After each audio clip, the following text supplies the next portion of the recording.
भक्तों जय भोलेनाथ। अगर आप भी इस वर्ष 2024 में केदारनाथ धाम आने का प्लान बना रहे हैं तो ये वीडियो आपके लिए बहुत काम की है, क्योंकि बता दूं आपको ऑफिशियल लेवल पे डेट्स आ गई हैं कि किस दिन कपाट खोलेंगे और किस दिन से यात्रा स्टार्ट होगी। आज की वीडियो इसी के ऊपर होने वाली है। बता दूं आपको, उत्तराखंड के रुद्रप्रयाग जिले में स्थित केदारनाथ यात्रा शिव भक्तों के लिए सबसे महत्वपूर्ण स्थानों में से एक है। श्री केदारनाथ यात्रा हालांकि उत्तराखंड चारधाम तीर्थ यात्रा सर्किट का एक बहुत बड़ा हिस्सा है और भारत में भगवान शिव के 12 ज्योतिर्लिंगों में से एक है। केदारनाथ मंदिर के पीछे केदारनाथ शिखर, केदार गुंबद और अन्य हिमालयाई चोटियां भी हैं। बाबा केदारनाथ के कपाट खुलने का भक्तों को बेसब्री से इंतजार था, लेकिन उनका इंतजार अब पूरा हुआ, क्योंकि महाशिवरात्रि के दिन यानी 8 मार्च 2024 को केदारनाथ यात्रा के खुलने की डेट अनाउंस कर दी गई है। बता दें आपको, 10 मई को सुबह 7 बजे शुभ लगन में खोले जाएंगे। अगर आप प्लान बना रहे हैं बाबा केदारनाथ की यात्रा के लिए तो बता दूं आपको यहाँ तक कैसे पहुँचे।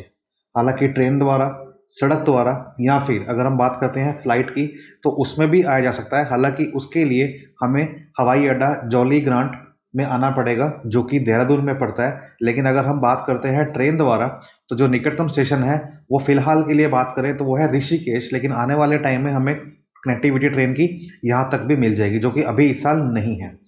ट्रेन की बात करते हैं तो जैसे मैंने आपको बताया कि ऋषिकेश जो है हमारा नज़दीकी स्टेशन है और यहाँ से यात्रा अगर स्टार्ट करनी है केदारनाथ की तो हमें जाना पड़ेगा 216 किलोमीटर दूर, जो कि गौरीकुंड या फिर सोनप्रयाग।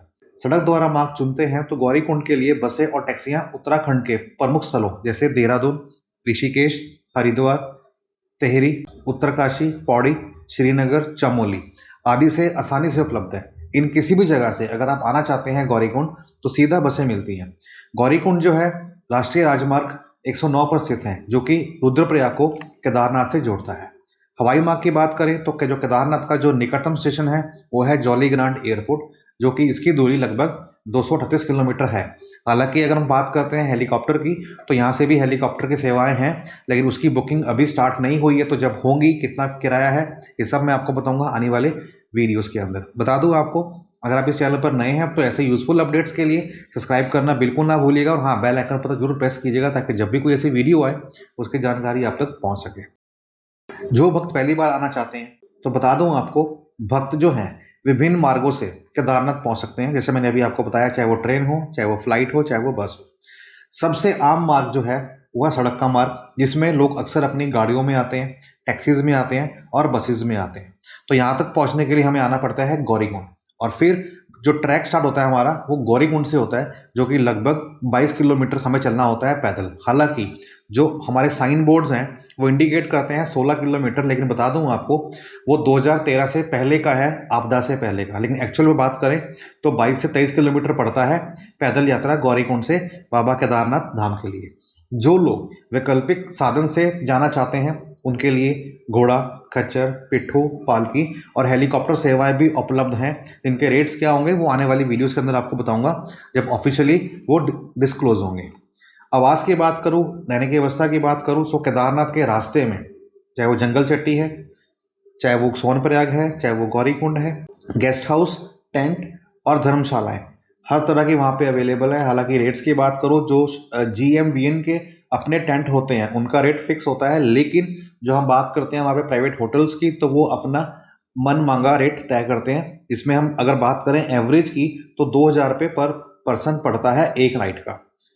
हालांकि बात करूं बुकिंग की तो अगर आपको मैं सलाह देता हूं, अगर आप बुकिंग पहले कर लेंगे तो ज़्यादा अच्छा रहेगा, क्योंकि अक्सर देखा गया है कि पीक सीजन के अंदर रश इतना होता है कि लोग वहां पे उनको मजबूरी में मंदिर के आसपास ओपन एयर में ही रुकना पड़ता है, जो कि रात में पारा न्यूनतम से भी कम हो जाता है। अगर आप ट्रैक की कोशिश कर रहे हैं पैदल चलने की तो बता दूं आपको, अपने आप को शारीरिक तौर पे और मानसिक रूप से तैयार करना शुरू कर दें, क्योंकि यात्रा जो है वो खड़ी चढ़ाई है और साथ में जो रास्ता है वो पूर्ण रूप से ऊबड़ खाबड़ है। यहाँ पे कोई भी किसी भी तरह का फुटपाथ या फिर टाइल्स नहीं लगी हुई, पूरा का पूरा रास्ता पत्थरों भरा है और ऊबड़ खाबड़ है। यात्रा का सबसे अच्छा समय कब है? अगर हम यात्रा शुरू हो रही है हमारी 10 मई से, तो 10 मई से लेके जून तक का आप किसी भी समय जा सकते हैं। हालांकि उस समय गर्मी होती है, बट जैसे जैसे हम हाइट पे जाएंगे तो सुकून कुछ और मिलता है। और उसके बाद बात करें तो फिर आता है मानसून, जुलाई और अगस्त में, उस समय मैं आपको सलाह दूंगा कि बिल्कुल ना जाए, क्योंकि अक्सर देखा गया है कि उत्तराखंड देवभूमि के अंदर बारिश के चलते लैंडस्लाइड जगह जगह पर होती हैं, रास्ते बंद हो जाते हैं। तो ऐसा ना हो कहीं हम वहाँ पे फंस जाएं। और अगर आप प्लान करते हैं मानसून के बाद, मीन्स अगस्त के बाद, तो उसके बाद समय सबसे अच्छा और अनुकूल होता है, क्योंकि हर तरफ से ग्रीनरी ही ग्रीनरी होती है, जिसका देखते ही जो हमारा मन है वो मंत्रमुग्ध हो जाता है। सुविधाएं की बात करें तो पौनी, हेलीकॉप्टर, पालकी, टेंट, होटल्स, डॉर्मेट्री, ये सब कुछ आपको मिलने वाला है वहाँ पे। लेकिन रेट की बात करूँ तो as compare to the previous yatra, तो 2,000 रुपये मैंने आपको बताया कि पर नाइट का आप लेके चलिए। अगर आप टेंट की बात करते हैं तो 600 रुपये एक नाइट का लेके चलिए। ये थी रेट्स। अब मैं बात करता हूँ किसकी, रजिस्ट्रेशन की। तो बता दूँ आपको, अभी तक ये स्टार्ट नहीं हुई है। रजिस्ट्रेशन करवाने के लिए इसकी जो वेबसाइट है उसका लिंक मैं आपको डाल दूंगा डिस्क्रिप्शन बॉक्स के अंदर। हालांकि लिंक की बात करूं, वेबसाइट के नेम की बात करूं तो वो क्या है, registrationandtouristcare.uk.gov.in। इसका लिंक मैं डाल दूंगा डिस्क्रिप्शन बॉक्स के अंदर। और जैसे आप इसको टाइप करके यहाँ लिख के कॉपी पेस्ट करके एंटर करेंगे तो ये पोर्टल ओपन हो जाएगा। और जैसे ही ओपन करते हैं पोर्टल तो देखिए यमुनोत्तरी की जो डेट्स हैं टू बी अनाउंस्ड अभी नहीं हुई हैं, गंगोत्री की टू बी डेट्स जो अभी अनाउंस नहीं हुई हैं। बट केदारनाथ की बात करूंगा तो वो क्या है, 10 मई को कपाट ओपन हो रहे हैं।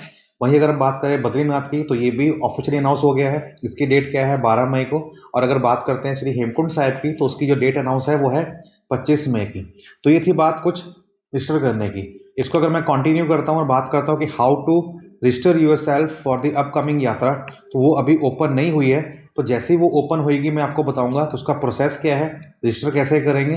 तो इसी प्रोसेस के लिए, इसी जानकारी के लिए आप मेरे साथ बने रहे मेरे इस चैनल मुकुल एक्सप्लोर अड्डा पर। चैनल पर नए हैं तो सब्सक्राइब करना बिल्कुल ना भूलिएगा ऐसे यूजफुल कंटेंट के लिए। और मैं आपको बताता रहूँगा आने वाले समय के अंदर कि क्या वहाँ पे अपडेट्स हैं, क्या वहाँ पे सुविधाएं हैं, और किन किन चीज़ों का आप ख्याल रखिए अगर आप यात्रा पे जा रहे हैं तो। मिलते हैं आपको नेक्स्ट अपडेट के साथ बहुत ही जल्दी। अपना ख्याल रखिएगा। जय बाबा केदार।